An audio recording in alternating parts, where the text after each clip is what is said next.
1 week before our wedding, my fiancé handed me a prenup. He said it was just a formality, something his lawyer insisted on, nothing personal. I smiled and said I'd sign it. But only if he agreed to one condition. I remember the way his eyebrows lifted when I said that, like he hadn't expected me to negotiate at all, like he assumed I'd just take the folder, skim it, and sign wherever the little yellow tabs were waiting. My name is Claire Bennett. I'm 30 years old, a brunette with brown eyes that my grandmother always said gave away too much, because I've never been very good at hiding what I feel.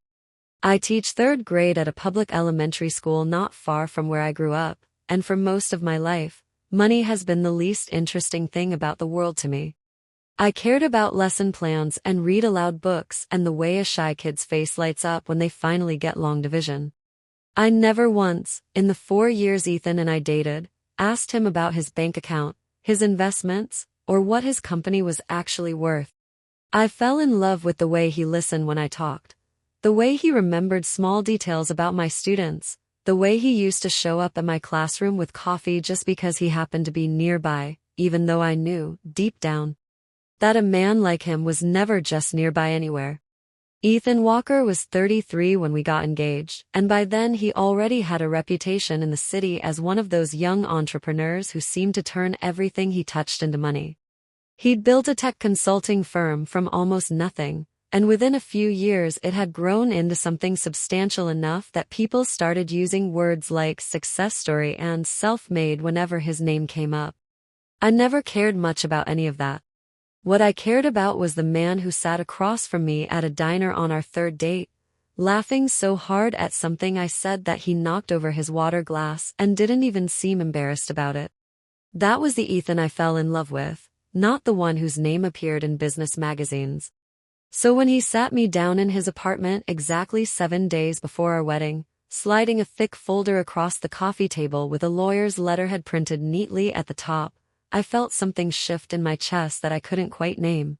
He said it casually, almost too casually, the way people talk when they've rehearsed something in their head a dozen times before saying it out loud.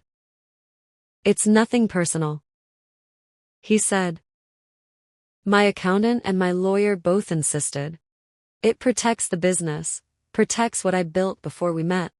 It's just paperwork, Claire. I nodded slowly, flipping through the pages, seeing all the clauses about separate property and business assets and future earnings, and even though the words on the page were cold and clinical, I could feel something warmer and more complicated sitting underneath them. It wasn't just about money. I could feel that. It was about trust, and maybe, in some small quiet corner of himself that he probably didn't even want to admit to, it was about doubt. I didn't argue with him that night. I didn't cry or accuse him of anything. I just closed the folder, looked him in the eye, and told him I'd sign it, but only under one condition. He leaned back on the couch, arms crossed, that confident half-smile on his face, the one that had closed 100 business deals and probably softened a dozen difficult negotiations before this one. Name it, he said, like he was humoring me, like whatever I asked for would be a small price to pay for getting his precious document signed before the wedding. My condition was simple, at least on paper.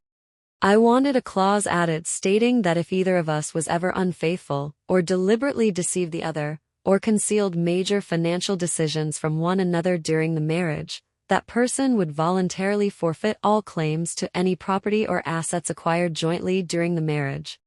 I remember watching his face as I said it, waiting for some flicker of hesitation, some sign that he understood what I was really asking for, which was honesty, plain and simple, the kind of honesty I assumed we already had. Ethan laughed. Not a nervous laugh.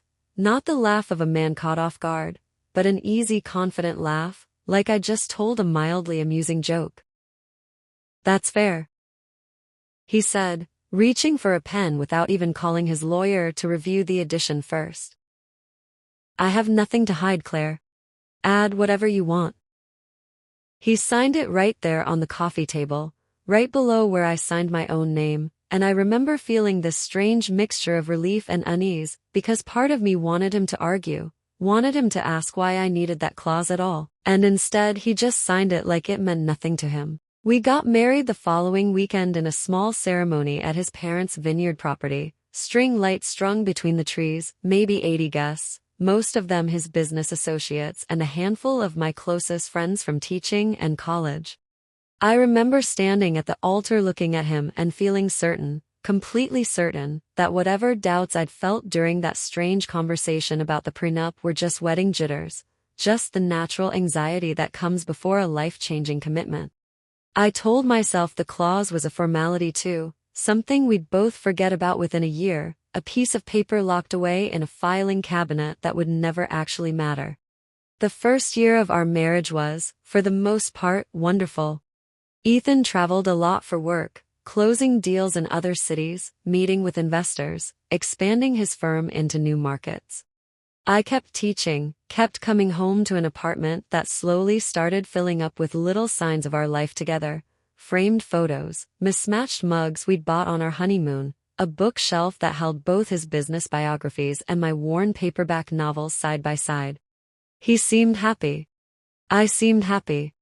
We talked about starting a family eventually, about buying a house with a yard big enough for the dog I'd always wanted. Life felt, for a while, exactly the way I had always hoped it would. It was somewhere around the start of our second year that I started noticing small things, the kind of things you almost don't want to notice because noticing them means you have to do something about it. Ethan started staying later at the office, even later than his usual demanding schedule. His phone, which used to sit face up on the kitchen counter without a second thought, started disappearing into his pocket the moment he walked through the door.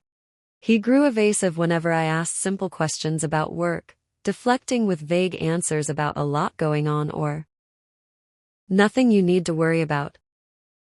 I told myself it was stress. Building a company is hard, I reasoned.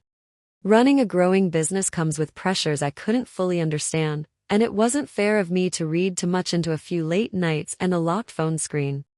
But then came the evening I found a bank statement he'd left behind in a jacket pocket while doing laundry, an account I didn't recognize, with a balance that made my stomach drop, not because it was high, but because it was deeply, alarmingly negative.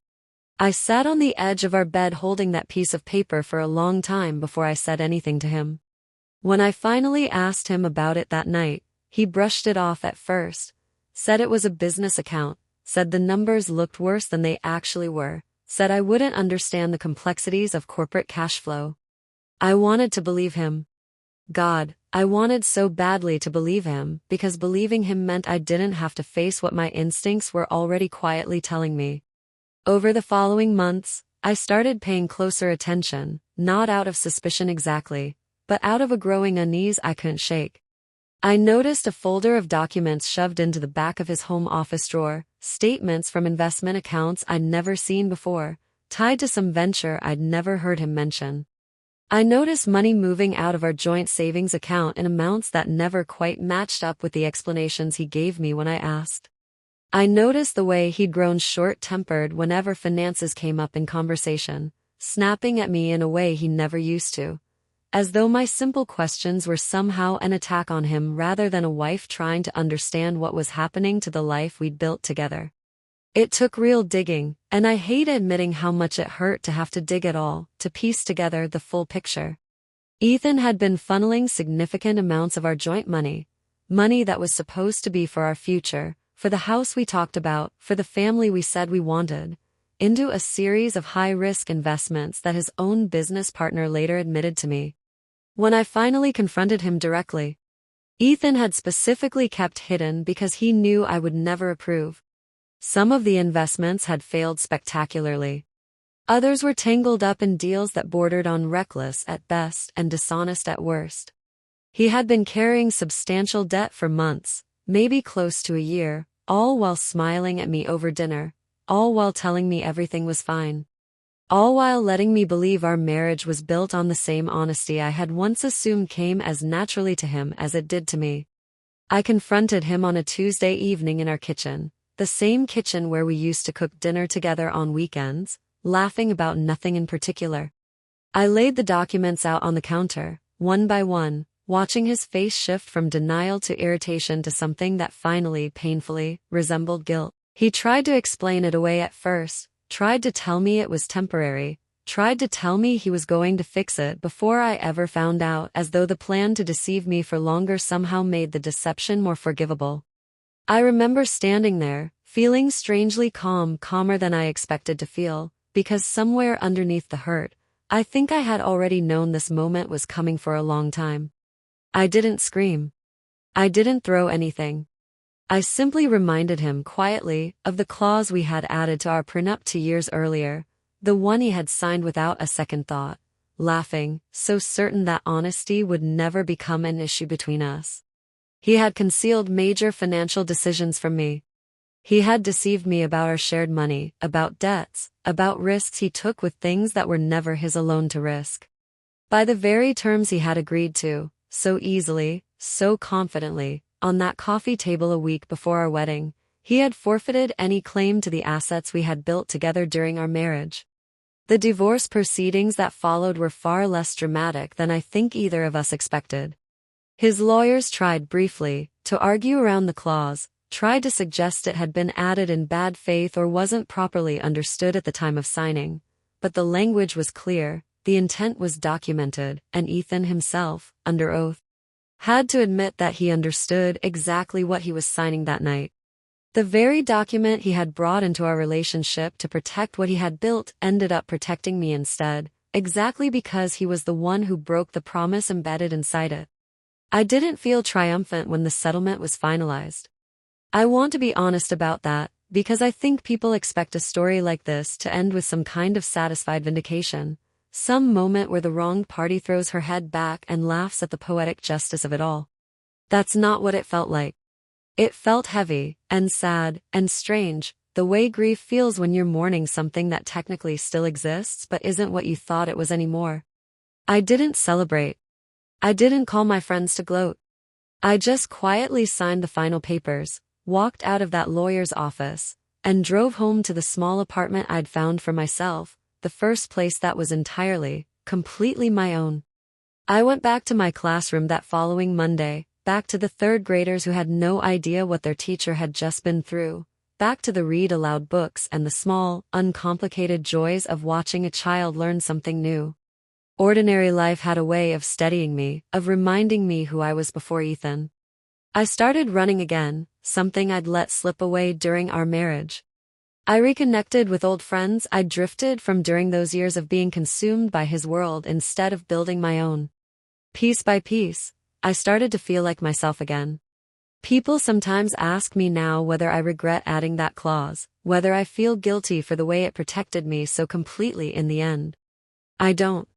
I think about that night on his couch often, the way he laughed and signed without hesitation, so sure of himself, so sure that dishonesty was something other people did, not something he would ever be capable of. I think about how easy it would have been for him to ask why I wanted that condition in the first place, to have an honest conversation with me right then. Instead of assuming that trust was something you could simply declare in a contract rather than build through years of choices.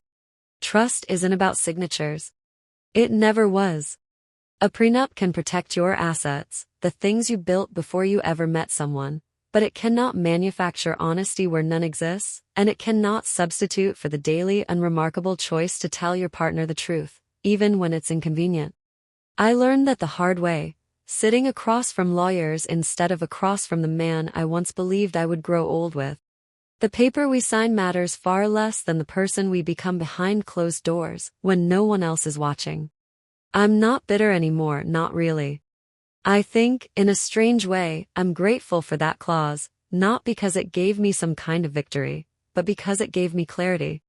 It told me, in the clearest terms possible, that the man I married valued being right more than being honest, valued confidence more than caution, and in the end, that confidence became the very thing that undid him.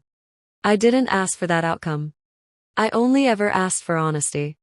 He simply failed to give it to me, and the consequences that followed were entirely of his own making. Would you sign a prenup before marriage? I used to think the question was about money. I know now it was never about that at all.